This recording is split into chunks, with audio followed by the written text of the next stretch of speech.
Que la paix et la grâce du Seigneur soient avec chacun de vous qui suivez cette bande à nouveau. Je voudrais à nouveau vous remercier, tous les bien-aimés frères et sœurs de toute la Côte d'Ivoire, des pays environnants, vous qui réagissez depuis l'Europe, aux États-Unis, au Canada et tout ça. Je reçois même des messages de l'Inde, du Pakistan, des gens que je ne connais pas, qui ont suivi les vidéos et qui écrivent pour remercier, pour encourager. Vraiment, vos encouragements me donnent la force de continuer. Vos encouragements me donnent encore plus d'inspiration pour pousser toujours de l'avant jusqu'à ce que nous ayons atteint l'objectif. Merci à chacun de vous.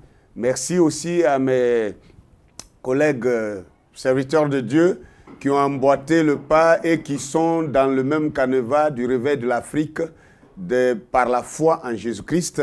Vraiment, je vous remercie et je vous salue tous mes compagnons de service. Que la grâce du Seigneur soit avec tous. Ce matin, j'ai un thème que je voudrais encore partager avec vous. Et il est un peu étrange parce que habituellement, prédicateurs que nous sommes partout, chacun prêche. Quand on prêche, on parle du millénium, mais généralement, personne ne s'est jamais arrêté sur le millénium pour entrer dans le millénium, pour savoir ce qui se passe dans le millénium. Et on parle du millénium comme si c'est une phrase, c'est juste, voilà, on est enlevé, l'épouse du Seigneur est enlevée, et quand elle est enlevée, on entre dans le millénium, et puis bon, voilà, ça continue l'éternité, et puis c'est tout. Mais le thème que je vais vous donner, soyez patients.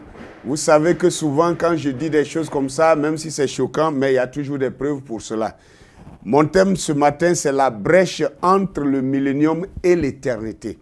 La brèche entre le millénium et l'éternité. Je voudrais dire d'entrée de jeu qu'il y a un temps imparti entre le millénium et l'éternité. C'est-à-dire, quand l'épouse du Seigneur est enlevée, elle demeure dans l'invisible pendant un temps. Elle prend des corps célestes pour vivre dans l'invisible pendant un temps.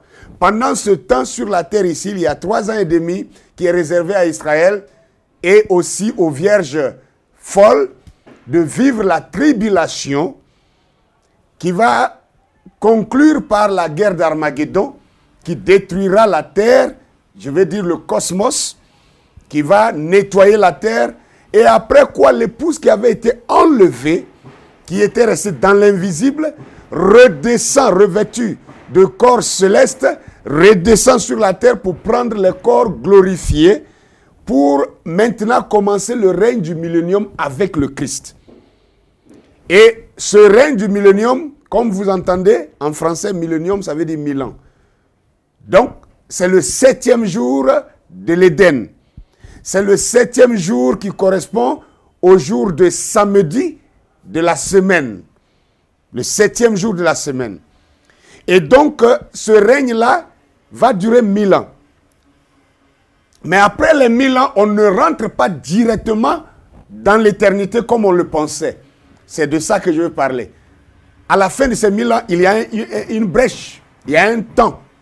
Et permettez-moi de lire maintenant les Saintes Écritures et nous allons développer cela ensemble. Vraiment, soyez en esprit, soutenez-moi aussi dans la prière, que la paix du Seigneur soit avec tous. Nous prenons Apocalypse chapitre 20, le verset 7 au verset 15. Apocalypse 20, verset 7 au verset 15 que je lis, parole du Seigneur. Quand les 1000 ans seront accomplis, Satan sera relâché de sa prison. Et il sortira pour séduire les nations qui sont aux 4 coins de la terre, Gog et Magog, afin de les rassembler pour la guerre. Leur nombre est comme le sable de la mer. Et ils montèrent sur la surface de la terre et ils investirent le camp des saints et la ville bien-aimée. Mais un feu descendit du ciel et les dévora. Et le diable qui les séduisait fut jeté dans les temps de feu et de soufre où sont la bête et le faux prophète. Et ils seront tourmentés jour et nuit au siècle des siècles. Puis je vis un grand trône blanc et celui qui était assis dessus. La terre et le ciel s'enfuirent devant sa face et il ne fut plus trouvé de place pour eux. Et je vis les morts, les grands et les petits, qui se tenaient devant le trône. Des livres furent ouverts. Un autre livre fut ouvert, celui qui est le livre de vie. Les morts furent jugés selon leurs œuvres, d'après ce qui était écrit dans ces livres. La mer rendit les morts qui étaient en elle, et la mort et le séjour des morts rendirent les morts qui étaient en eux, et chacun fut jugé selon ses œuvres, et la mort et le séjour des morts furent jetés dans l'étang de feu. C'est la seconde mort, l'étang de feu. Quiconque ne fut pas trouvé écrit dans le livre de vie, fut jeté dans l'étang de feu. Alors, voici là le texte, et le deuxième texte, c'est Apocalypse chapitre 2, le verset 10 à 15, que je lis rapidement. Et il me dit, ne scelle point les paroles de la prophétie de ce livre, car le temps est proche. Que celui qui est juste soit encore juste, que celui qui est souillé se souille encore, et que celui qui est juste pratique encore la justice, et que celui qui est saint se sanctifie encore. Voici, je viens bientôt, et ma rétribution avec moi, pour rendre à chacun selon ce qu'est son œuvre. Je suis l'alpha et l'oméga, le premier et le dernier, le commencement et la fin. Heureux ceux qui lavent leurs robes, afin d'avoir droit à l'arbre de vie et d'entrer par les portes de la ville. Dehors les chiens, les enchanteurs, les impudiques, les meurtriers, les idolâtres et quiconque aime et pratique le mensonge. Voilà là les deux textes de base que je vais prendre pour traiter ce thème, la brèche entre le millénium et l'éternité. Voilà. Si je reprends le premier texte que j'ai lu ici, la Bible dit, dans Apocalypse chapitre 20, le verset 7, n'est-ce pas, que quand les 1000 ans seront accomplis, Satan sera relâché de sa prison. Parce que dans la vidéo précédente, je vous ai parlé de l'arrestation de Satan qui est enchaîné, qui était un ange qui est descendu pour saisir Satan, le jeter dans l'abîme et sceller l'abîme et enchaîner Satan. N'est-ce pas? J'avais parlé de cela. Et maintenant, la Bible dit, il a enchaîné pour 1000 ans. Maintenant, la Bible dit la suite ici au verset 7. Quand les 1000 ans seront accomplis, Satan sera relâché de sa prison. Alors, la Bible précise maintenant que l'abîme dans lequel Satan a été jeté, scellé, lié, ça s'appelle la prison. Parce que Dieu n'est pas fou. Dieu est saint, Dieu est sage. Et Dieu sait que même parmi nous les hommes, on ne condamne jamais quelqu'un, avant qu'il ait été jugé.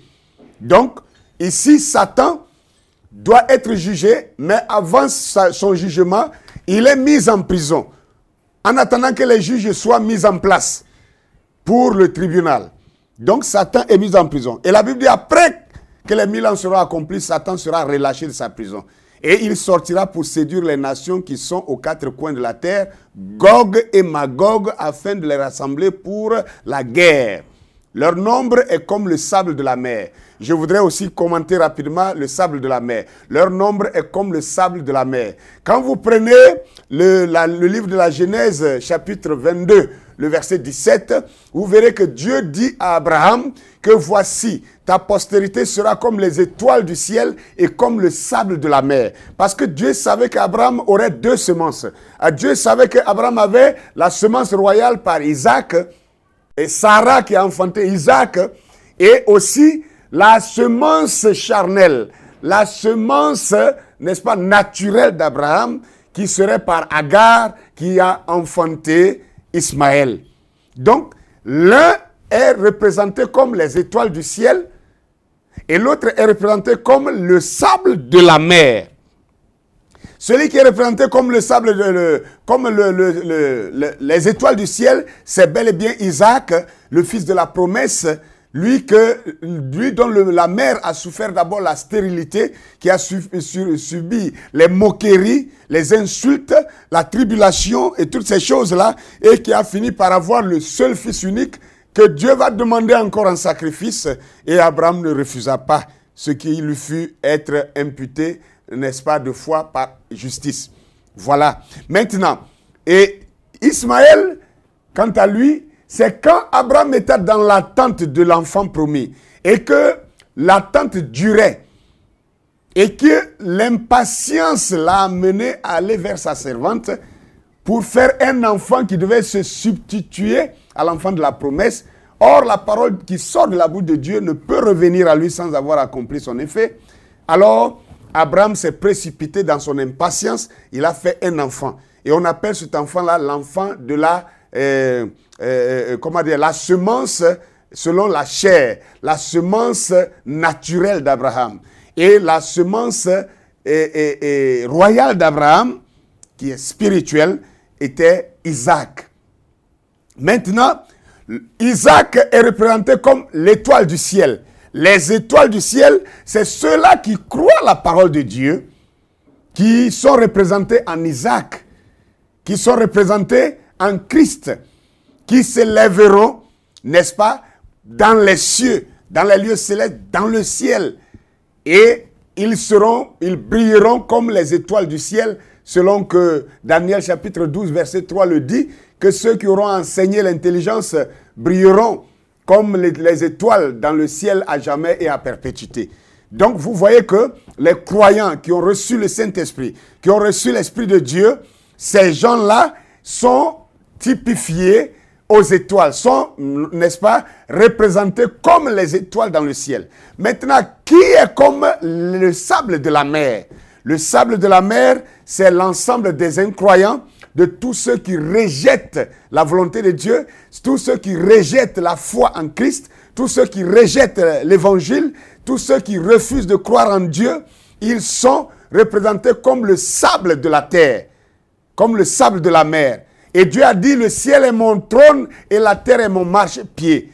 La terre, le sable, c'est sur quoi on marche. Et Dieu avait dit à Christ, assois-toi à ma droite jusqu'à ce que je fasse de tes ennemis ton marchepied. Et vous savez que le marchepied, c'est le sol, c'est la terre. La terre, c'est l'ensemble du sable. Voyez-vous?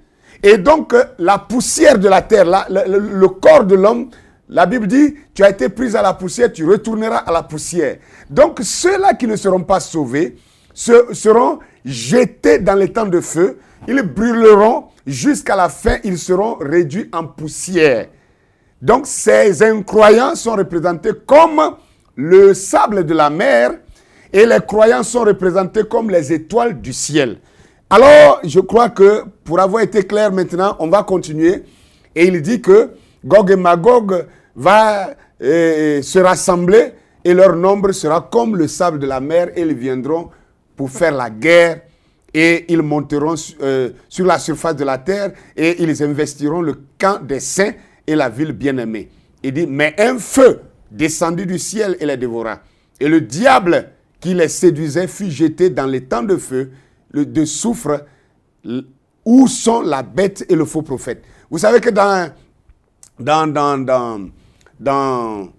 Apocalypse chapitre 20, déjà, au début du texte, du verset 1 au verset 6, nous voyons que la bête et le faux prophète, déjà dans la guerre de l'Armageddon, à la guerre d'Armageddon, eux, ils sont déjà saisis et ils sont déjà jetés dans l'abîme. Ils sont déjà jetés dans l'abîme là-bas. Leur jugement a déjà eu lieu avec la prostituée. Donc, la bête et le faux prophète sont déjà jetés dans l'abîme, dans le fossé, dans l'enfer. Et le diable, lui, il est resté en prison pour être jugé au trône blanc après 1000 ans. Donc, les 1000 ans sont achevés et le diable aussi doit passer en jugement. Et quand il passe en jugement, c'est au travers de ces deux peuples-là, Gog et Magog, que le diable est jugé. Et c'est l'ensemble de tous ceux qui auront vécu sur la terre et qui seront morts pendant la guerre d'Armageddon, avant le millénium, et qui resteront endormis dans la terre pendant 1000 ans. Et quand les 1000 ans seront achevés, la mer rendra ses morts, le séjour des morts rendra ses morts, et la mort elle-même rendra ses morts. La Bible dit, et la mer rendit les morts qui étaient en elle. La mort aussi rendit les morts qui étaient en elle. Et le séjour des morts rendit les morts qui étaient en elle. Et la Bible conclut pour dire, et la mort et le séjour des morts furent jetés dans les temps de feu. Donc, quelque part, il convient que je m'arrête ici pour clarifier ça aussi, pour montrer que la mort qui tenait les gens en captivité chez elle, ce n'est pas un espace. La mort est un être. La mort est un être vivant. La mort est un ange. C'est une onction, c'est un ange. Et à la fin, il sera saisi et jeté dans les temps de feu. Le séjour des morts aussi, ce n'est pas un espace.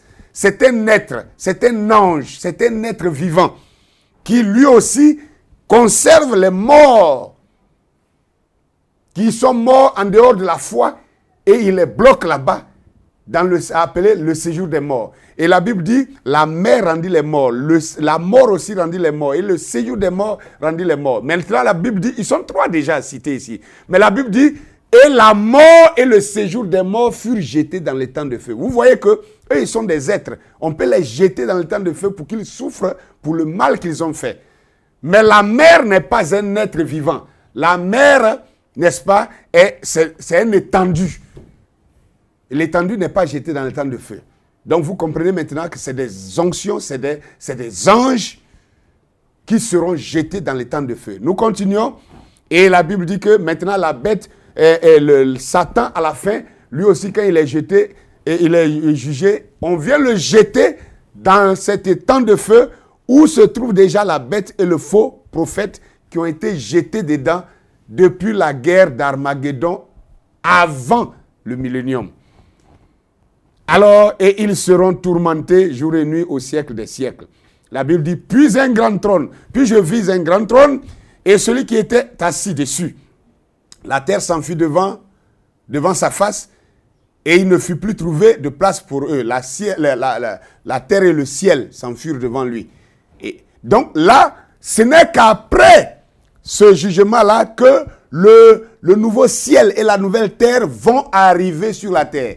Ce qu'on appelle la ville pyramidale, la ville carrée pyramidale, où l'éternité va commencer. Donc entre le millénium et le début de l'éternité, il y a un espace de temps que Dieu n'a pas fixé. Dieu n'a pas dénombré le nombre d'années. Mais il y a un espace de temps qui va permettre à Dieu de ressusciter tous ceux qui n'ont jamais vécu sur la terre.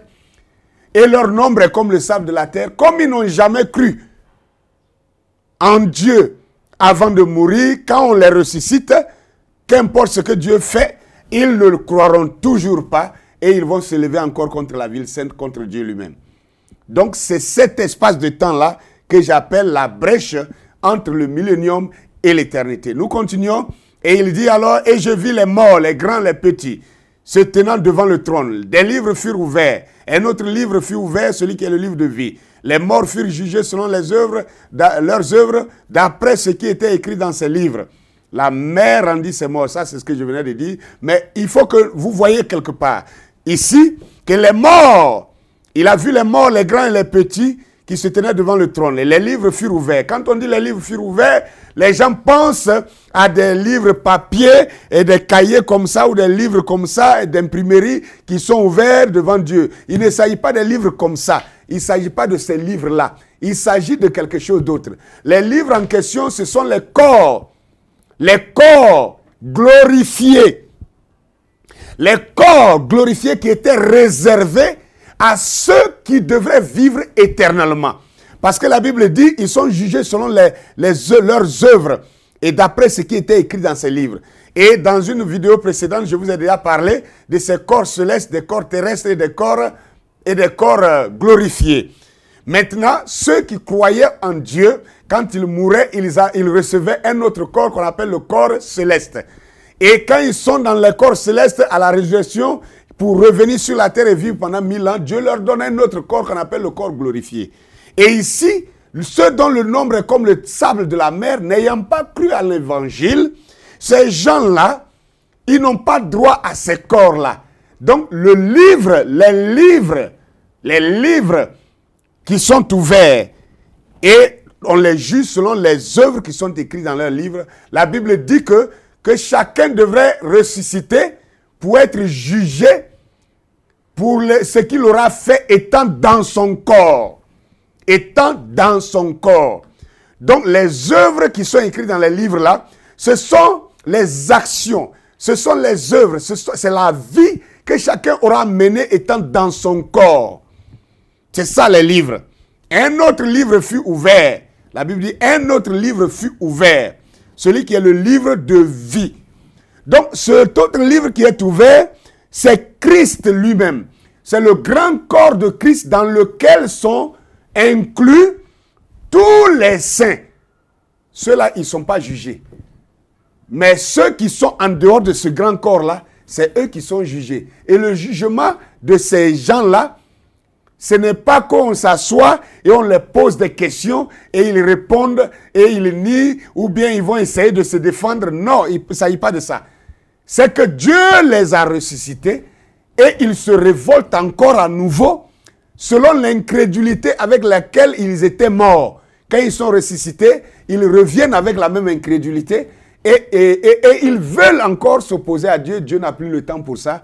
Dieu les ramasse simplement, il les sépare comme les boucs d'avec les brebis et il les jette, n'est-ce pas, dans le feu du tourment, ce qui est leur jugement, n'est-ce pas, au siècle des siècles et à perpétuité. Donc voici en quelque sorte ce que ce texte est en train de nous dire, que quiconque ne fut pas trouvé écrit dans le livre de vie fut jeté dans les temps de feu. C'est-à-dire quiconque ne fut pas trouvé dans ce corps mystique de Jésus-Christ, dans ce corps, dans ce grand corps de Christ qu'on appelle l'épouse, ceux-là qui n'ont pas ces corps, qui ne recevront pas ces corps glorifiés, en ce moment-là, leur place sera dans l'enfer. Voilà de quoi il est question. Maintenant, pour dire, dans le deuxième texte que j'ai lu, il faut bien que je commente ça avant d'aller dans les dires du prophète, et dit ici, il me dit, ne scelle point les paroles de la prophétie de ce livre. Ça, c'est Apocalypse chapitre 22, le verset 10 à 15, là, que j'ai déjà lu. Car le temps est proche. Vous savez, dans Daniel, dans le livre de Daniel, il a été dit à Daniel de sceller le livre. De sceller le livre pour ne pas que les gens comprennent. Parce que Daniel, lui, il est arrivé pour faire le service pour Dieu au moment où le temps de la fin était encore très loin. Mais quand Jean, lui, il arrive au temps de la fin, Jean arrive en Apocalypse là, et Dieu lui dit, ne scelle point les paroles de la prophétie de ce livre, parce que le temps est proche maintenant. Le temps de sa venue est proche. C'est-à-dire, le livre d'Apocalypse, nous le lisions autrefois, nous n'avions pas cette compréhension, mais quand la compréhension de l'Apocalypse commence à s'ouvrir à nous, nous comprenons que le temps de la venue de Christ est proche, que la fin du monde est proche, que la guerre d'Armageddon est près de se déclencher. Donc que l'enlèvement est proche. Voilà pourquoi nous avons besoin de comprendre ces choses. Voilà pourquoi la facilité maintenant nous est donnée aujourd'hui, après que le prophète Malachie 4 ait ouvert les grandes lignes, que nous, qui venons maintenant dans ce message, nous puissions détailler, nous puissions aller maintenant dans les détails de ce que Malachie 4 a laissé pour nous comme héritage. Alors, il dit alors que celui qui est juste soit encore juste, que celui qui est souillé se souille encore, et que celui qui est juste pratique la justice, que celui qui est saint se sanctifie encore. Alléluia. Pourquoi? Parce que nous sommes arrivés au temps de la fin. Parce que celui qui se souille et qui est destiné à la souillure continuera de se souiller et il ne pourra pas se corriger. Et celui qui est saint continuera à se sanctifier parce qu'il est destiné à la sainteté, à la sanctification. Il va continuer de se sanctifier parce que Dieu lui-même est saint et lui, il a sa représentation auprès de Dieu. Voilà de quoi il est question. Et il a dit, heureux ceux qui lavent leurs robes afin d'y avoir part, d'avoir droit à l'arbre de vie et d'entrer par la porte dans la ville. Comment lavons-nous nos robes? Nous lavons nos robes en recevant la parole de Dieu. Et la robe, ce n'est pas les vêtements de texture industrielle. Il s'agit de notre corps, c'est toujours le même corps, la tente ou la tente qui sera détruite pour que nous entrions dans une autre tente. C'est ça. La manière de sanctifier nos corps, ce n'est pas, non, je ne bois pas, je ne fume pas, ce n'est pas de ça. C'est quand on reçoit la parole qu'on la croit. Et la parole vous commande de vivre la vie de Dieu. Et la vie de Dieu produit les fruits de Dieu, de l'Esprit de Dieu, alors cela montre que après que vous aurez fini cette vie, vous aurez un corps qui vous attend de l'autre côté là-bas. Alors passons au prophète. Et nous allons lire la première déclaration du prophète dans le sermon « Les fils de Dieu manifestés ». Bon, souvent, les gens m'écrivent après pour dire « Non, le pasteur que tu as cité une quotation là, moi j'ai cherché, je n'ai pas trouvé. » Dans le logiciel de Kosher, quand vous cherchez les fils de Dieu manifestés, vous n'allez pas le trouver comme ça. Il est caché dans le livre de l'adoption. Donc, allez dans l'adoption et maintenant, ça va s'ouvrir pour vous montrer 2 départements et vous verrez les fils de Dieu manifestés. Prêché le 18, 5e mois 1960 au soir. À la citation 69 à 72 que je lis, le prophète dit, en effet, quand ce corps terrestre vient au monde, il y a un corps spirituel qui attend. Et aussitôt que, oh, alléluia. Et si cette tente où nous habitons sur la terre est détruite, il y en a une qui attend là-bas. Aussitôt que nous quittons cette tente-ci, nous entrons dans celle-là. C'est un corps qui n'a pas besoin de l'eau fraîche. Il n'y a aucun besoin de boire de l'eau. Dans ce corps-là, on ne mange pas. Ils ne sont pas faits de poussière de la terre. Mais ils sont tout aussi réels. Et on peut les toucher. On peut les serrer dans les mains, on peut les serrer la main, on peut les aimer et tout est parfait. Et ce corps-là attend là-bas. C'est une partie du tout. Il y en a 3. Alléluia. Alors mes frères, sœurs, ne soyez pas paniqués. Vous qui aimez manger, vous qui aimez boire, de craindre qu'au ciel, il n'y aura pas à manger, il n'y aura pas à boire. Non, il faut que je vous explique ça. Il y a 3 corps qui attendent un croyant. Le corps physique, charnel dans lequel nous sommes. Si ce corps-là est détruit, ça veut dire si nous mourons dans la foi, directement nous entrons dans un autre corps qu'on appelle le corps céleste. Et ce corps céleste n'étant pas de la terre, n'a pas besoin de manger ni de boire. C'est de ça que le prophète parle ici. Mais ça, dans le corps céleste, c'est pour attendre que Dieu efface les péchés de la terre et il nous ramène, l'épouse redescend sur la terre, comme la Nouvelle Jérusalem qui descend sur la terre. Et quand nous revenons sur la terre, étant dans le corps céleste, il y a un autre corps qui s'appelle le corps glorifié. Et ce corps glorifié-là, nous le revêtons à nouveau. Et dans ce corps glorifié, maintenant, nous pourrons manger et boire. Alléluia. Donc, ne vous en faites pas, il y aura à manger, il y aura à boire. Mais pas dans le corps céleste. Voilà. Donc, c'était juste pour clarifier. Et nous continuons à la citation 70. Il dit, quand nous mourons, alors nous quittons ce corps. Et au bout d'un moment, vous êtes en présence de vos bien-aimés. Là-bas, revêtus du vêtement d'un corps céleste dans lequel vous vous reconnaissez les uns les autres et dans lequel vous vous aimez les uns les autres. Vous êtes redevenus un jeune homme, une jeune femme. C'est tout à fait exact.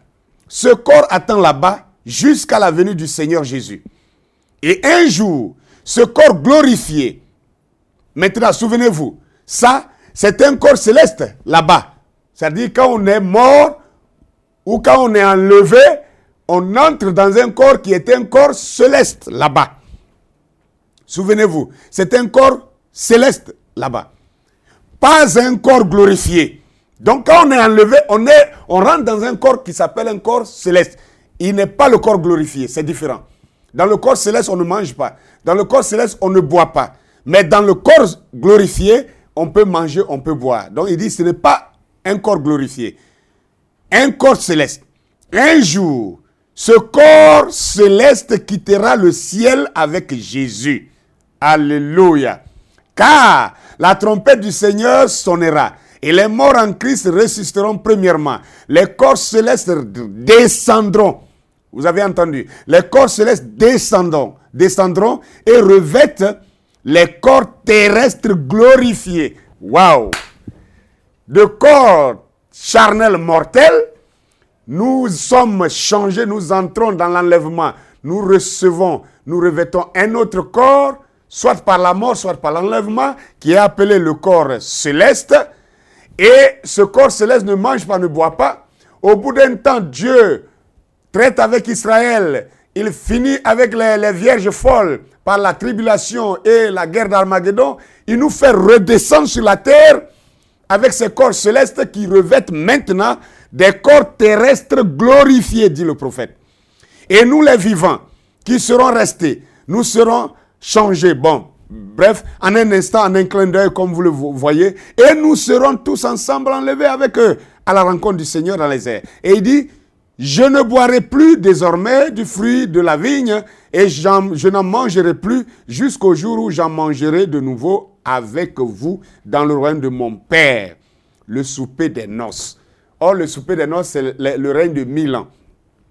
Au cours des 3 ans et demi où l'Antichrist termine son règne, le monde entier est détruit. Voilà. Donc, ça veut dire, en même temps, dans cette citation, il nous montre que dès que l'épouse est enlevée, elle rentre dans son corps céleste où elle n'est plus visible dans ce monde physique. Pendant ce temps, 3 ans et demi, Dieu va dealer, Dieu va traiter durement avec l'Antichrist pendant 3 ans et demi, où l'Antichrist va régner 3 ans et demi, où le monde entier, où il va conduire le monde au chaos, à la destruction totale. Donc nous avançons dans une autre citation, Hébreux chapitre 6, 3e partie, prêché le matin du 15 septembre 1957, à la citation 589-590. Voilà ce que le prophète nous dira. Parlons juste un moment du voile. Nous ne l'avons pas très bien saisi dimanche soir. Au-delà du voile, le voile c'est la chair. Écoutez très bien ce qu'il dit. Le voile c'est la chair. C'est le voile qui nous empêche de voir Dieu face à face dans cette église. C'est le voile qui nous empêche de voir les anges dans leur position ce matin, debout à côté des sièges. Mon frère, ma soeur, toi qui m'écoutes, que tu sois ici en Côte d'Ivoire, que tu sois au Togo, au Bénin, au Congo, je ne sais pas où, en Europe, en Amérique, au Canada, d'où que vous me suivez, écoute bien. Si tu es un croyant, tu dois croire que là où tu es assis en train de m'écouter, Dieu n'est pas loin de toi. Dieu se tient à côté de toi même. Maintenant même. Et les anges se tiennent tout autour du ciel sur lequel tu es assis actuellement. Rien que pour te garder. Rien que pour te protéger. Rien que pour être avec toi pour te sécuriser. Comme je l'ai dit dans une vidéo passée où j'avais parlé sur les porteurs du trône de Dieu. Vous pouvez mieux comprendre là-bas. Et le prophète dit que c'est la chair, c'est le voile qui nous empêche de voir les anges dans leur position ce matin debout à côté des sièges. C'est le voile qui nous empêche de voir. Nous sommes cachés derrière le voile. Et ce voile, c'est la chair. Nous sommes des fils et filles de Dieu. Nous sommes dans la présence de Dieu. Donc, le fils, si tu es un fils de Dieu, si tu es une fille de Dieu, tu es toujours dans la présence de Dieu. Pourvu que tu sois en accord avec la parole, tu es toujours dans la présence de Dieu. Les anges de Dieu campent auprès de ceux qui le craignent. Nous sommes constamment dans la présence de Dieu. Je ne t'abandonnerai jamais. Jamais je ne te délaisserai. Je serai toujours avec toi jusqu'à la fin du monde. Mais le voile, c'est la chair. C'est ce qui nous empêche d'entrer dans sa présence. Mais dans l'âme, dans l'esprit, par notre foi, nous savons qu'il nous garde. Il est à nos côtés. Il est ici maintenant. Est-ce que tu crois à la parole du prophète? Dieu est ici maintenant. Dieu te garde maintenant. Dieu est à tes côtés maintenant. Et les anges sont à tes côtés maintenant. Donc le ciel est ici maintenant. Tu es assis dans les lieux célestes maintenant. Voilà ce qui est la réalité. Nous ne sommes plus dans la religion. Nous ne sommes plus dans la religiosité. Nous ne sommes plus dans l'églisianisme. Non, nous devons être dans notre position de croyant. Et la vraie position du croyant, c'est de croire qu'il est assis à n'importe quel moment de sa vie, depuis qu'il a cru, dans les lieux célestes en Christ, et que Dieu est toujours à côté de lui, que Dieu le garde, que les anges de Dieu tiennent leur position autour de lui partout qu'il aille. C'est pour cela, quand tu te mets à prier, ne pense pas dans ta tête que Dieu est à des milliards d'années-lumière, de kilomètres, comme on le dit, au-delà des nuages. Donc je prie, Seigneur, vraiment envoie des anges pour venir me secourir. Combien de distance ils vont parcourir? Ah Seigneur, ils n'ont qu'à faire vite avant qu'ils ne soient tard. Non! Un chrétien ne prie pas comme ça. Un chrétien doit savoir qu'il est constamment dans la présence de Dieu et que les anges de Dieu campent autour de lui, maintenant même et à l'instant. C'est juste à côté là. Il n'y a que le voile de la chair qui empêche de voir les anges juste à côté de nous ici. Pendant que je parle, les anges sont ici. Pendant que tu m'écoutes, les anges sont autour de toi si tu es un croyant. C'est de ça qu'il est question. Alléluia. Que Dieu soit béni. Alors, je vais continuer avec ce message.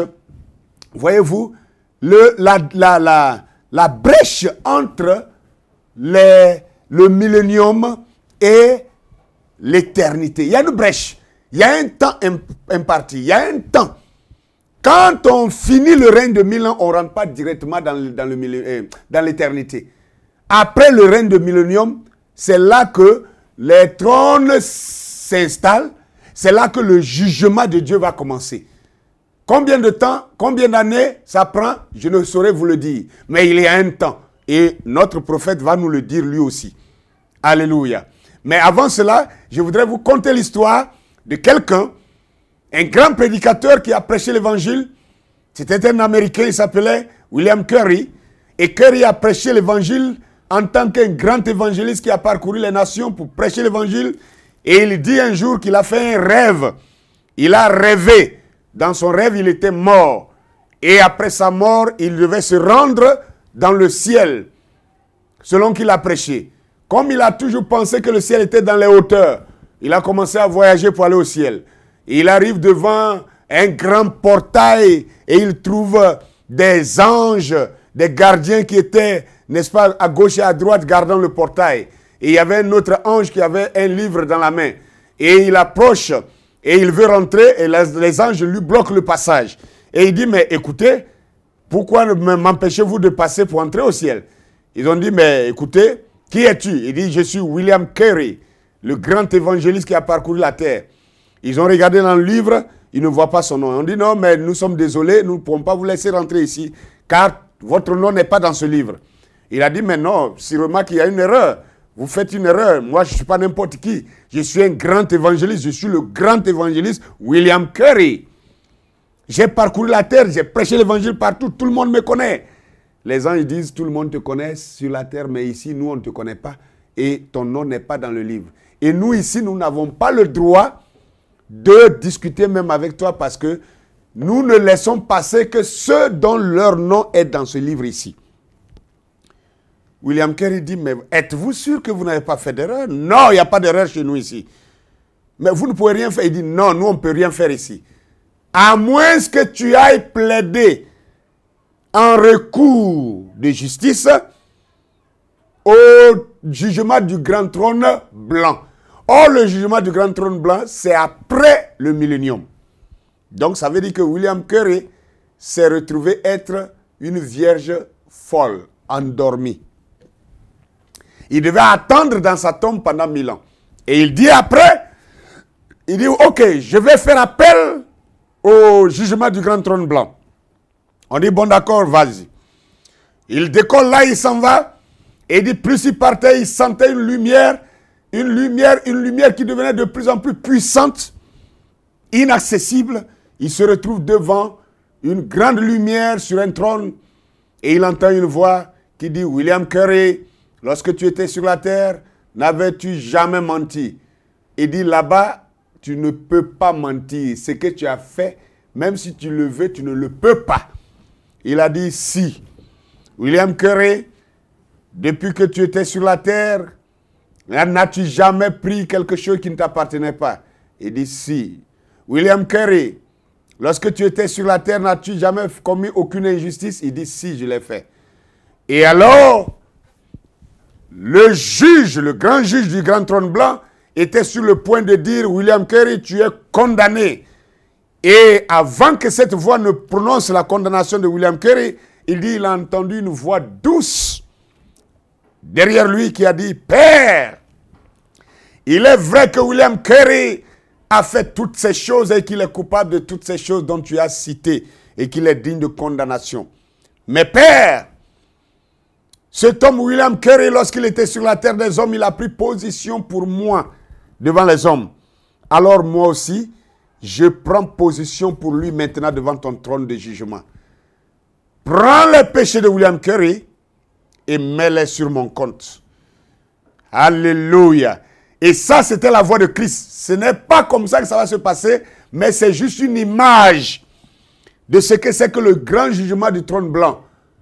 Pour que vous compreniez que les vierges folles qui n'auront pas été enlevées ici recevront la grâce là-bas. Et ceux qui auront aidé les saints aujourd'hui, qui n'auront pas été méchants envers les saints, qui auront rendu service aux saints aujourd'hui ici, ils recevront aussi grâce de leur côté là-bas. Mais seulement il y aura une différence entre ceux qui reçoivent la grâce là-bas et l'épouse qui aura été enlevée et qui aura régné 1000 ans. Il y aura toujours une différence. Alors, nous continuons. Maintenant, permettez-moi de vous lire question-réponse du 19 décembre 1959 à la citation 105. Le prophète va nous dire encore quelque chose ici. Parce que les gens remplis du Saint-Esprit sont dans la première résurrection, les élus. Et le reste des morts ne revient point à la vie jusqu'à ce que les 1000 ans soient accomplis. Et il dit alors, après le millénium, vient alors la seconde résurrection, le jugement du grand trône blanc. Voyez-vous, c'est exactement la parole de la Bible. C'est exactement l'ordre de la Bible. Donc nous comprenons que l'ordre de la Bible établit que dès maintenant, avant l'enlèvement, ceux qui seront remplis du Saint-Esprit, qui recevront la personne du Saint-Esprit elle-même, lui-même, c'est ceux-là qu'on appelle l'épouse qui sera enlevée avant la guerre d'Armageddon. Et c'est cette épouse-là qui reviendra, n'est-ce pas, sur la terre, revêtue de corps glorieux maintenant, pour le règne de 1000 ans. Et la Bible dit que alors, après ces 1000 ans, c'est alors que la seconde résurrection a lieu et le jugement du grand trône blanc. Et il dit que c'est exactement l'ordre de la Bible. Nous allons continuer à exposer les 7 âges de l'Église, n'est-ce pas, à la page 268, pour lire quelques petites portions, n'est-ce pas, où il dit là-bas que, quoi qu'il en semble, nous ne devons pas refuser de croire aux paroles de Jésus, qui précise bien que parmi ceux qui sont inscrits dans le livre de vie, il y en a qui recevront la vie éternelle avant et d'autres après la résurrection générale. Donc vous comprenez que, et nous allons chercher à comprendre qui sont ceux qui vont recevoir la vie éternelle après. Parce que j'ai toujours pensé que, nous avons toujours pensé que ceux qui ne reçoivent pas le Saint-Esprit maintenant, alors donc c'est perdu, c'est perdu. C'est vrai. Mais aussi, il y a quelques exceptions. Et le prophète va nous dire ici. Il dit, or, nous n'avons pas besoin de faire de suspicion au sujet de ceux qui recevront la vie éternelle à la seconde résurrection. Il nous est dit qu'ils la recevront parce qu'ils ont été bons envers les frères. Écoutez bien maintenant. Ils la recevront parce qu'ils ont été bons envers les frères. Pas parce qu'ils avaient reçu le Saint-Esprit. Pas parce qu'ils avaient cru en Jésus-Christ au départ. Non. Mais il y a des gens qui n'ont pas cru en Christ, mais qui non plus ne sont pas d'accord avec les agissements du monde. Et qui même prennent position pour les fils de Dieu sur la terre ici, sans même qu'ils soient croyants. Et le prophète dit, ils recevront la vie éternelle à la seconde résurrection et parce qu'ils ont été bons envers les frères. Et il dit maintenant, et ceux qui résisteront pour être jetés dans les temps de feu, ils le seront parce qu'ils auront maltraité les frères. Ah! Donc certains reçoivent la vie éternelle au grand trône blanc après le jugement, après les 1000 ans, parce qu'ils auront été bons envers les frères, et d'autres seront jetés dans les temps de feu, après le millénium, parce qu'ils auront été les maltraiteurs des frères, parce qu'ils auront été méchants envers les frères. C'est pourquoi, frères, sœurs, si nous sommes chrétiens, nous devons montrer la différence. À plus forte raison. Regardez ici, on parle des païens qui, certains, maltraitent les croyants, et d'autres ne sont pas croyants, mais ils protègent et font du bien aux frères. Et pour cela, ils recevront une récompense après le millénium, lors du jugement du grand trône blanc. Le prophète continue pour dire, pour encore plus de clarté, examinez attentivement les paroles de Matthieu 25, le verset 31 à 46. Il n'est pas dit que le berger sépare littéralement les brebis d'avec les boucs, mais que ce sera comme le berger qui sépare les brebis d'avec les boucs. Il ne s'agit pas des brebis à ce moment précis. Au jugement du grand trône blanc, les brebis seront dans sa bergerie, c'est-à-dire les brebis, c'était l'épouse. Elles ont entendu la voix, c'est-à-dire sa parole, et elles l'ont suivi. Elles ont déjà la vie éternelle et elles ne peuvent pas passer en jugement. Vous voyez que ça, c'est l'épouse qui aura régné pendant 1000 ans déjà. Mais ceux-ci n'ont pas la vie éternelle et ils passent en jugement. Et il leur est permis d'entrer dans la vie éternelle. Mais à quel titre entrent-ils dans la vie éternelle? Certainement pas parce qu'ils ont déjà la vie. Non. Comme c'est le cas pour l'épouse. Non. Mais ils la reçoivent parce qu'ils ont été bons envers les frères. Il répète ça. Donc, dites à vos parents incroyants de ne pas être méchants envers les croyants. Qu'ils soient bons au moins, même s'ils ne croient pas la parole que vous croyez, mais qu'ils respectent cette parole et qu'ils soient bons envers ceux qui croient cette parole. Parce qu'il y a un prix à payer là-bas. Eux, ce ne sont pas ses frères. Cela ferait d'eux des co-héritiers de Jésus. Ils n'héritent de rien sauf la vie. Ils ne partagent pas le trône et autres avec lui. Leurs noms doivent avoir été dans le livre de vie et ne pas en avoir été retirés. Et maintenant, à cause de leur amour pour le peuple de Dieu, ils sont reconnus et sauvés. Vous avez bien entendu. À cause de leur amour pour le peuple de Dieu, eux qui n'avaient pas la vie éternelle avant de mourir et qui sont restés dans la tombe pendant 1000 ans, ils ressuscitent et Dieu leur donne la vie éternelle au jugement du grand trône blanc parce qu'ils ont été bons envers le peuple de Dieu, parce qu'ils ont été bons envers les frères. Sans doute, ils ont servi et aidé les enfants de Dieu. Peut-être comme Nicodème et Gamaliel ont-ils pris parti de ces enfants en des moments difficiles. Donc, dites à vos parents de faire attention, même s'ils ne croient pas la parole que vous croyez, mais qu'ils se gardent de maltraiter les croyants, de faire du mal aux enfants de Dieu. Car il y a un prix à payer pour cela.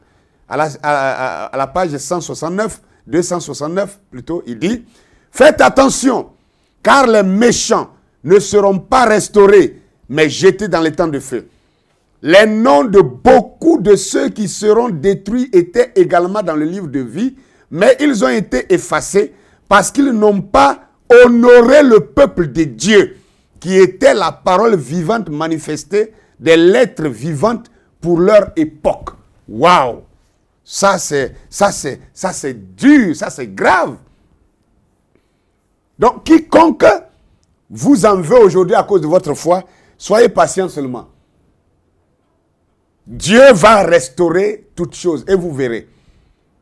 Maintenant, soyons bien clairs. Il ne s'agit pas ici des nations qui seraient jugées, qui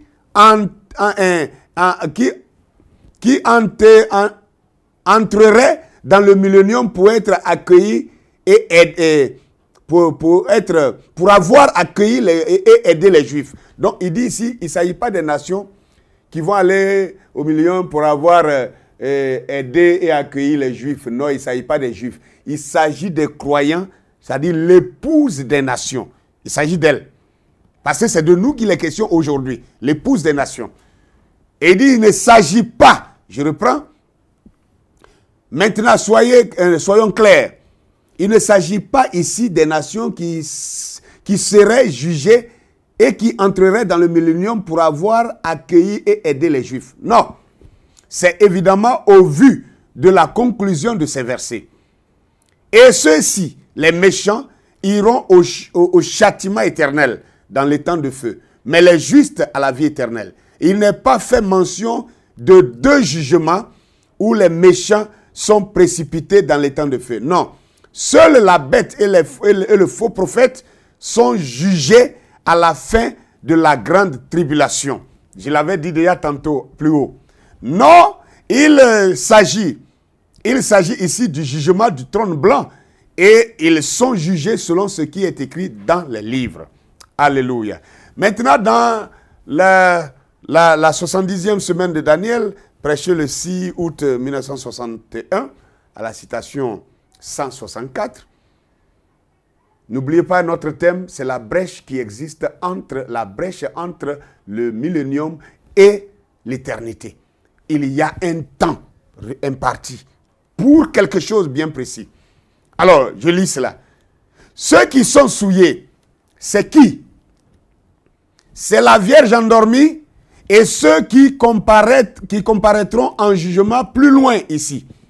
Nous mettrons ça sur un autre schéma quand nous tracerons la suite de celui-ci, alors qu'elle arrivera au jugement du grand trône blanc et qu'elle devra être jugée par les rachetés. Donc, il confirme que tous ces méchants hommes reviendront à la résurrection à la seconde résurrection pour être jugés par les saints, par l'épouse.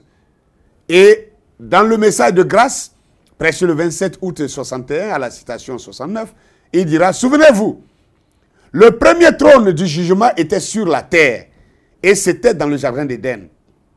Et le dernier trône du jugement, le trône blanc, sera sur terre à la fin des temps. Waouh! Ça, le prophète dit que le premier trône du jugement, dans la parole, dans la Bible, était sur la terre, dans le jardin d'Éden. Ah, quelqu'un va me dire, mais il y a eu un jugement dans le jardin d'Éden? Oui, bien sûr. Bien sûr que oui. Lorsque l'homme et la femme ont mangé du fruit défendu, quand Dieu est venu, qu'il a dit, Adam, où es-tu? Adam a dit, c'est la femme que tu as mise à côté de moi qui m'a donné et j'en ai mangé. Dieu est parti vers la femme. Pourquoi as-tu fait ça, femme? La femme dit, le serpent m'a séduite et j'en ai mangé. Dieu vient vers le serpent et lui dit, puisque tu as fait ça. Vous voyez, Dieu n'a pas posé de question au serpent. Parce qu'il savait que c'était le diable lui-même. Et le péché est en lui-même. C'est lui-même qui est la source du péché. Et il dit, puisque tu as fait ça, tu seras maudit d'entre tous les animaux des champs. Et tu mangeras de la poussière. Et tu marcheras désormais sur ton ventre. Alléluia. Donc, Dieu a jugé le serpent dans le jardin d'Éden. Et le prophète prend soin de nous rappeler que ce trône n'était pas dans les nuages. C'était pas dans le ciel. C'était sur la terre ici que Dieu a jugé le diable. Donc, à la fin, le trône sera encore sur la terre ici. Dieu est revenu pour dire, toi, femme, comme toi aussi tu as fait ça, j'augmenterai les douleurs de ton enfantement. Tu enfanteras dans la douleur, etc., etc. Et il vient vers Adam et dit, Adam, puisque tu as écouté la voix de ta femme, désormais la terre sera maudite à cause de toi. Il n'a pas dit Adam est maudit. Il maudit la terre à cause d'Adam. Donc c'était un jugement. Et ce trône du jugement était sur la terre ici. C'est pourquoi le trône du jugement, le trône blanc du jugement sera encore sur la terre, dit le prophète. Vous comprenez que le ciel et la terre, c'est une question de dimension, ce n'est pas une question de distance, ce n'est pas une question de hauteur. Non. Le ciel est là où je suis assis ici. Le ciel est là où tu es assis. Que tu sois au Bangladesh, que tu sois, je ne sais pas, en Iran, que tu sois en Arabie Saoudite ou au Canada ou aux États-Unis, le ciel, si tu es un croyant, le ciel est à côté de toi. Juste là où tu es. C'est ça qu'il convient de prêcher aujourd'hui. Pour que nous ne continuions pas comme des religieux, comme des églisiens qui répètent des choses sans les comprendre. C'est le temps de la compréhension claire. C'est le temps de la parfaite compréhension de la parole de Dieu. Nous continuons. Question-réponse numéro 2 du 23 août 1964, citation 77. Je lis d'abord la question qui a été posée à Frère Branham. Question. Frère Branham, où sera l'épouse lorsque la terre explosera et brûlera? Brûlera. Voilà. Bien. Alors, Frère Branham va répondre à la question. Et il dit ici, maintenant, voyez-vous, une de ces choses est l'enlèvement de ce côté-ci, bien avant le millénium. Et quand la terre brûle, c'est de l'autre côté après le millénium et après le jugement du trône blanc. Voyez-vous, les saints camperont sur la surface de la terre quand Satan viendra environner la cité bien-aimée et Dieu enverra du ciel une pluie de feu et de soufre et les détruira. Très bien. Maintenant, c'est ce que dit l'Écriture. Alléluia. Alors, voyez-vous que la question a été précise. Où sera l'épouse lorsque la terre explosera et brûlera? Maintenant, Frère Branham répond à cette question. C'est pour ça, si nous ne savons pas placer les choses dans leur temps, nous serons embrouillés et nous n'allons pas comprendre la parole de Dieu. La guerre d'Armageddon est une guerre qui arrive 3 ans et demi après que l'épouse du Seigneur sera enlevée de la terre. Cette guerre d'Armageddon va marquer la fin de la grande tribulation qui a commencé depuis la Première Guerre mondiale. Même, je dirais même le massacre des saints dans l'âge de Pergame, de Thyatire, etc., jusqu'à la Première et la Deuxième Guerre mondiale. Et la Troisième Guerre mondiale, c'est la guerre d'Armageddon qui va boucler avec la grande tribulation et qui va déboucher, n'est-ce pas, à la fin du règne de l'Antichrist sur terre. Et le prophète dit maintenant, ce n'est pas en ce moment que la terre va exploser pour faire sortir cette ville pyramidale. Non, non, non, ce n'est pas en ce moment-là. Il dit que ça, c'est de ce côté-ci. Mais il dit, quand la terre brûle, c'est de l'autre côté après le millénium et après le jugement du trône blanc. Les saints camperont sur la surface de la terre quand Satan viendra environner la cité bien-aimée et Dieu enverra du ciel une pluie de feu et de soufre et les détruira. Ça, c'est ce que j'ai lu dans Apocalypse chapitre 20, le verset 7 au verset 15, pour commencer le message. Voyez-vous? Et ce peuple qui va s'élever comme le sable de la mer, c'est en ce moment-là. Quand Dieu va juger Gog et Magog, la guerre de Gog et Magog, c'est une guerre qui est après le millénium, après le jugement du trône blanc. Alléluia. La citation 75 de ce même sermon, il dit ici, non, non, j'aimerais avoir plus de temps pour pouvoir m'étendre là-dessus. Voyez-vous, l'épouse, ça, maintenant, Frère Branham va sortir la chronologie des événements. Soyez attentifs. L'épouse, quand elle sera enlevée de l'église, c'est là que l'âge de l'église prend fin. C'est-à-dire, l'âge de l'église de Laodicée ne prend pas fin avant que l'épouse du Seigneur, l'épouse des nations, aille dans l'enlèvement. Laodicée sombre dans le chaos. C'est-à-dire, quand l'épouse est enlevée, Laodicée mettra sombre dans le chaos. 3 ans et demi du règne de l'Antichrist, c'est le chaos. L'épouse rentre dans la gloire et la période de tribulation s'installe sur les vierges endormies pendant 3 ans et demi, au cours desquels Israël reçoit sa prophétie. Ensuite, il dit, ensuite, la tribulation s'installe sur Israël. Ensuite, a lieu le combat d'Armageddon qui détruit toutes choses. Puis, l'épouse revient avec l'époux pour 1000 ans, le règne du millénium. Après cela, vient le jugement du trône blanc. Après cela aussi, vient les nouveaux cieux et la nouvelle terre et la nouvelle ville qui descend du ciel de près de Dieu. L'éternité et le temps fusionnent. Waouh! Que Dieu soit béni. Vous voyez la chronologie? D'abord, l'épouse, l'Odyssée prend fin avec l'enlèvement de l'épouse. Et après que l'épouse est enlevée, la grande tribulation commence et ça engage la guerre d'Armageddon ensuite. Et après la guerre d'Armageddon, il dit quoi? L'épouse qui était enlevée, d'abord, pendant cette guerre d'Armageddon, avant cette guerre-là, il y a Israël qui reçoit sa prophétie pendant 3 ans et demi. Et à la fin de la guerre, l'épouse qui était enlevée revient sur la terre. Et quand elle revient sur la terre, la Bible dit, et le prophète dit, après cela, c'est maintenant le millénium qui commence. Et après le millénium, après cela, le jugement du grand trône blanc commence. C'est ça la brèche. Et après cela, c'est-à-dire après le jugement maintenant, c'est là que les nouveaux cieux et la nouvelle terre descendent. Et qu'est-ce qui arrive? La nouvelle ville, la nouvelle Jérusalem descend du ciel et l'éternité et le temps fusionnent ensemble. Les deux fusionnent ensemble. Donc voilà la chronologie établie par le prophète.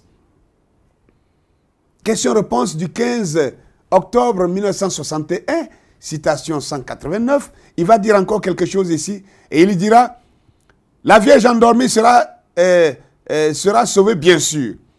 Elle sera sauvée au jugement. Elle ne sera jamais l'épouse, mais elle fait partie d'un groupe de gens sauvés qui passeront en jugement, qui ne seront pas comptés dans l'épouse. Mais du moment que ce sont des vierges, ils sont devant Dieu. Voyez, ils seront sauvés. Il sépare eux, ce sera les brebis à sa droite. Et ceux qui ne sont pas sauvés seront les boucs à sa gauche au jugement du grand trône blanc. Je pourrais passer beaucoup de temps là-dessus, mais il se fait un peu tard. Donc voici un peu la chronologie des faits. Et je termine avec cette citation. Les âmes qui sont maintenant en prison, prêchées le 10 novembre 1963 à la citation 109, il dira ceci: en effet, voyez-vous, le jugement ne s'exerce pas maintenant. Il n'y a pas d'enfer qui brûle maintenant. Pendant que nous sommes assis là, il n'y a pas d'enfer qui brûle maintenant. Si quelqu'un vous dit que cet homme est maintenant dans un enfer qui brûle, c'est faux. Ça, c'est le prophète qui dit ça. C'est faux. Et Dieu ne jettera jamais un homme dans la fournaise ardente avant qu'il soit premièrement condamné par les propres lois de Dieu. Il a rejeté la miséricorde, ainsi, vous voyez, il doit premièrement être jugé.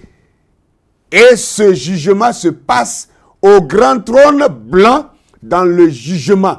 Mais maintenant, il est dans un endroit appelé la prison. Vous voyez que dans ma lecture du texte de base, la Bible dit qu'après que les 1000 ans auront été accomplis, Satan sera relâché de sa prison. Et le prophète nous dit ici que s'il y a un homme qui essaie de vous dire qu'il a une vision ou bien il a fait un songe ou un rêve où il aurait vu Et il y a beaucoup de témoignages comme ça qui circulent sur des cassettes, sur des vidéos, où les gens disent, non, moi je suis mort, j'étais revenu, ou bien j'ai fait un rêve, je suis allé au ciel, j'ai vu des gens qui étaient en enfer, ils brûlaient dans le feu. Frère Branham dit, si quelqu'un dit ça, il ment. Parce que le feu de l'enfer n'a pas encore déclenché. Pourquoi? Parce que on ne condamne personne avant qu'il ait été d'abord jugé. Et Frère Branham dit que le jugement va se faire au grand trône blanc, et ça c'est après le millénium. C'est pourquoi il a dit que entre le millénium et l'éternité, il y a encore un temps. Après le millénium, on ne rentre pas directement dans l'éternité. Il y a encore un temps. Et c'est pendant ce temps-là que Dieu déclenche la deuxième résurrection, la seconde résurrection, où tous les gens qui n'ont jamais vécu sur la terre, même les avoltons, qui n'aient jamais passé sur la terre, reviendront à la vie. Et chacun va passer en jugement. Et le jugement, c'est que tous ces gens-là que Dieu ressuscite, pour leur donner encore un temps, qu'est-ce qu'ils vont faire? Ils vont se regrouper encore comme de grands incrédules, appelés Gog et Magog. Ils vont vouloir s'élever contre les saints, contre l'épouse qui régnait déjà dans le millénium. Ils seront jaloux de cette épouse-là. Ils vont se lever pour forger des armes encore, pour vouloir venir contre le peuple saint, contre la ville bien-aimée. Et la Bible dit, Dieu fera descendre un feu et du soufre du ciel pour les pulvériser. C'est ça le jugement du grand trône blanc. Il va détruire tous ces corps-là maintenant à jamais. C'est en ce moment-là qu'il va les jeter dans les temps de feu où ils brûleront pendant des siècles. Pendant des siècles, ça ne veut pas dire éternellement. Pendant des siècles, ça veut dire pendant longtemps, pendant plusieurs années. Mais pas éternellement. Parce que pour brûler éternellement, il faut avoir d'abord la vie éternelle. Or, ceux qui ont la vie éternelle ne passent pas au jugement, donc ils ne sont pas brûlés. Dieu ne pourrait pas se brûler lui-même. Parce que la vie éternelle, c'est Dieu seul, c'est la vie de Dieu. Et pour que vous ayez la vie éternelle, il faut que Dieu se divise lui-même, qu'il donne une partie de lui en vous. Et vous devenez lui. Donc s'il vous jette à la suite en enfer, ça veut dire que vous brûlerez avec lui. Dieu ne peut pas se brûler lui-même. C'est ceux qui n'ont pas la vie éternelle qui brûlent. Mais Dieu les permettra de brûler pendant des années et des années avant de les annihiler. En français, je ne dis pas annuler, mais annihiler. Annihiler, ça veut dire disparaître, même il n'y a plus d'atomes. Il n'y a aucun atome d'eux qui va encore exister quelque part. C'est alors que l'éternité va commencer, où les saints de Dieu vont vivre maintenant paisiblement, parce qu'il n'y aura plus désormais de diable, il n'y aura plus désormais, Satan n'existera plus. Le Satan, le grand serpent ancien, appelé le dragon et appelé le diable et Satan, c'est celui-là qui fait faire tous ces dégâts-là. Quand il sera annihilé, alors ceux de l'épouse qui seront restés et des saints qui auront reçu la vie éternelle aussi au grand trône blanc, nous allons entrer maintenant dans l'éternité. Et c'est pendant que Dieu détruira Gog et Magog là, qu'il va déclencher tous les volcans qui sont sous le sol, sous la terre. Et la terre explosera et la terre va changer de forme et il y aura une ville pyramidale. Nous allons parler de cela dans la vidéo suivante. Nous allons parler de la ville éternelle, le monde parfait. Nous verrons ça à la suite. Alors, je vous aime. Partagez cette vidéo, likez-la. Vraiment, faites en sorte que la vidéo puisse atteindre plusieurs personnes parce que le temps est proche. Que Dieu vous bénisse. J'ai fait ma part. Faites votre part en la diffusant, en la divulguant, en la partageant. Que la grâce du Seigneur soit avec tous. Amen.